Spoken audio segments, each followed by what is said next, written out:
Atop the tallest of earth's peaks dwell the gods of earth, and suffer no man to tell that he hath looked upon them.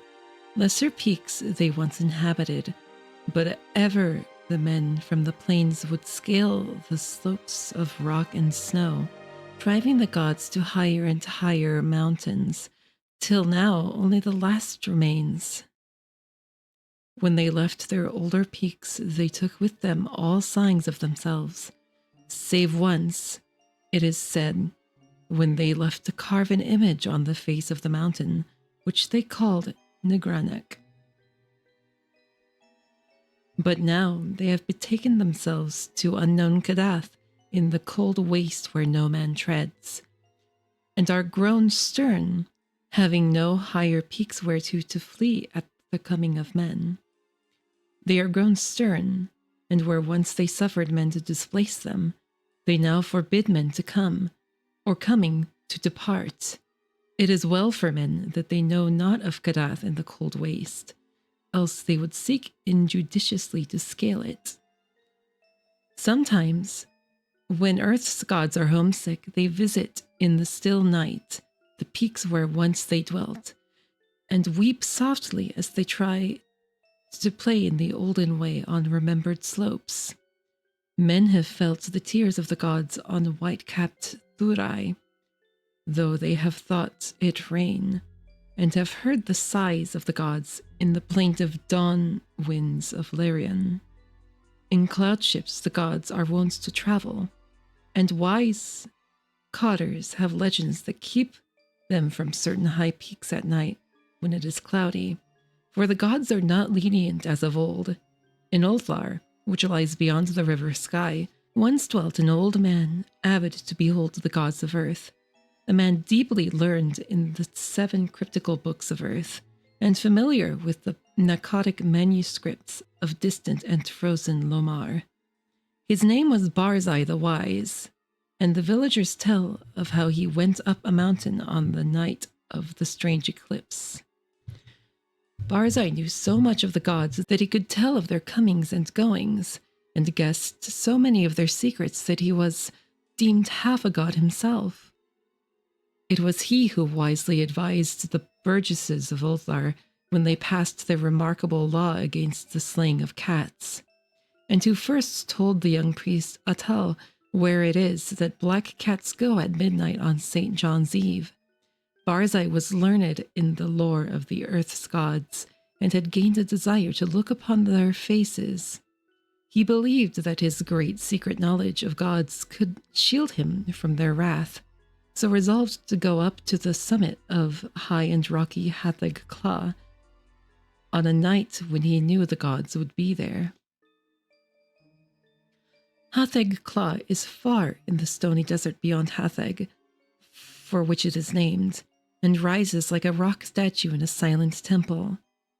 Around its peak the mists play always mournfully, for mists are the memories of the gods, and the gods loved Hatheg Kla when they dwelt upon it in the old days. Often the gods of earth visit Hatheg Kla in their ships of cloud, casting pale vapors over the slopes as they dance reminiscently on the summit under a clear moon. The villagers of Hatheg say it is ill to climb the Hatheg Kla at any time, and deadly to climb it by night when pale vapors hide the summit and the moon. But Barzai heeded them not when he came from neighboring Ulthar with the young priest Atal, who was his disciple.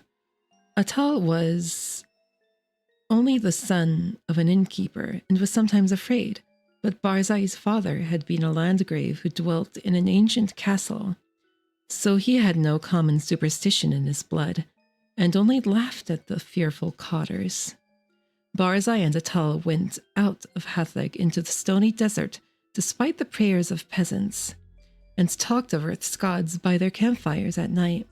Many days they traveled, and from afar saw lofty Hatheg Kla with his aureole of mournful mist. On the 13th day, they reached the mountain's lonely base, and Atal spoke of his fears. But Barzai was old and learned, and had no fears. so led the way boldly up the slope that no man had scaled since the time of Sansu, who is written of with fright in the moldy Nakadic manuscripts. The way was rocky and made perilous by chasms, cliffs, and falling stones. Later it grew cold and snowy, and Barzai and Atal often slipped and fell as they hewed and plodded upward with staves and axes.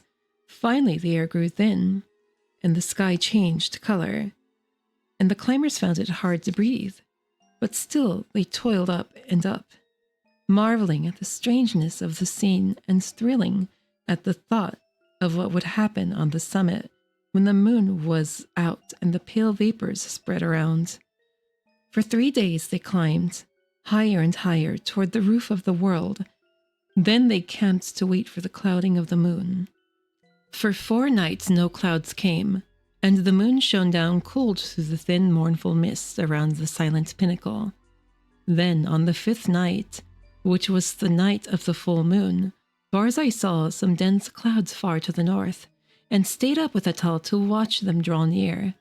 Thick and majestic they sailed, slowly and deliberately onward, ranging themselves round the peak high above the watchers, and hiding the moon and the summit from view.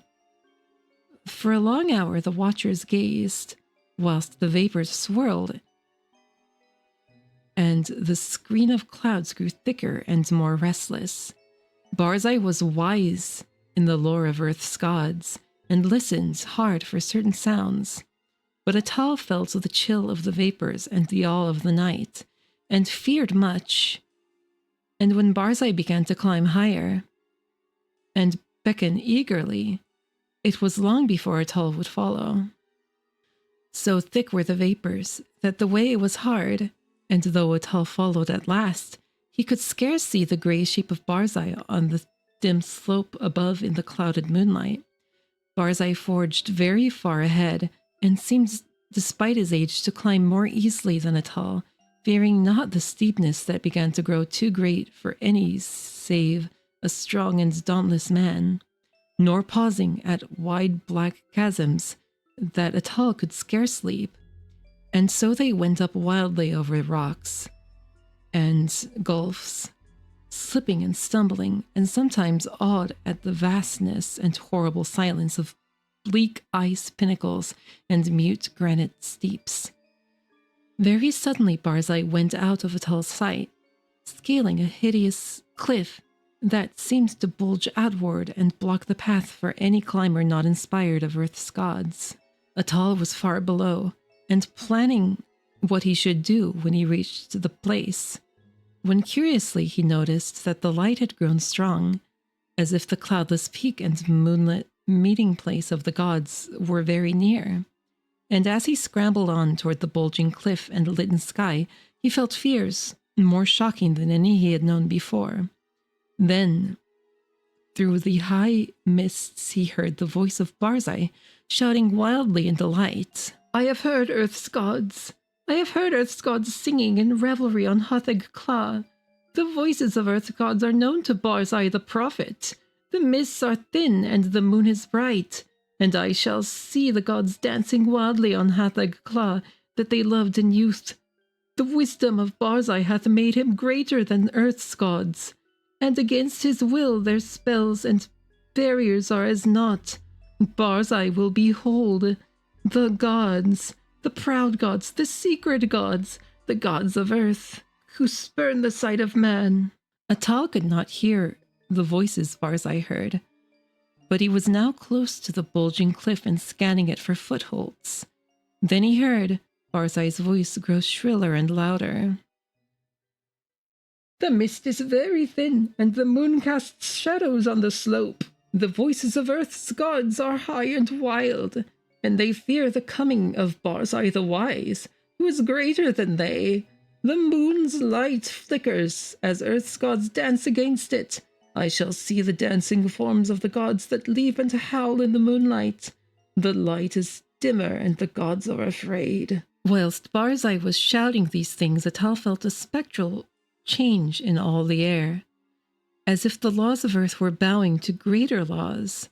For though the way was steeper than ever, the upward path was now grown fearsomely easy, and the bulging cliff proved scarce an obstacle when he reached it, and slid perilously up its convex face. The light of the moon had strangely failed, and as Atal plunged upward through the mists, he heard Barzai the Wise shrieking in the shadows. "The moon is dark, and the gods dance in the night. There is terror in the sky. For upon the moon hath sunk an eclipse foretold in no books of men or of earth's gods. There is unknown magic on Hathag Claw, for the screams of the frightened gods have turned to laughter, and the slopes of ice shoot up endlessly into the black heavens whither I am plunging. Hey, hey, at last! In the dim light I behold the gods of earth." And now Atal, slipping dizzily up over the inconceivable steeps, heard in the dark a loathsome laughing, mixed with such a cry as no man else ever heard save in the phlegathon of unrelatable nightmares. A cry wherein reverberated the horror and anguish of a haunted lifetime packed into one atrocious moment. "The other gods, gods of the outer hills that guard the feeble gods of earth, look away, go back. Do not see. The vengeance of the infinite abysses. That cursed, that damnable pit. Merciful gods of earth, I am falling into the sky." And as Atal shut his eyes and stopped his ears and tried to jump downward against the frightful pull from unknown heights, there resounded on Hathag Claw that terrible peal of thunder which awaked the good cotters of the plains and the honest burgesses of Hathag, Nir, and Ulthar, and caused them to behold through the clouds that strange eclipse of the moon that no book ever predicted. And when the moon came out at last, Atal was safe on the lower snows of the mountain without sight of earth's gods, or of the other gods. Now it is told in the moldy Nakadic manuscripts that Sansu found naught but wordless ice and rock when he did climb Hathag Claw in the youth of the world. Yet when the men of Ulthar and Nir and Hathag crushed their fears and scaled that haunted steep by day in search of Barzai the Wise, they found graven in the naked stone of the summit a curious and cyclopean symbol 50 cubits wide, as if the rock had been riven by some titanic chisel, and the symbol was like no one that learned men have discerned in those frightful parts of the Nakadic manuscripts, which were too ancient to be read. This they found. Barzai the Wise they never found, nor could the holy priest Atal ever be persuaded to pray for his soul's repose. Moreover, to this day the people of Ulthar and Nir and Hathag fear eclipses and pray by night when pale vapors hide the mountaintop and the moon. And above the mists on Hathag Claw, earth's gods sometimes dance reminiscently, for they know they are safe, and love to come from unknown Karath in ships of cloud and play in the olden way, as they did when earth was new and men not given to the climbing of inaccessible places.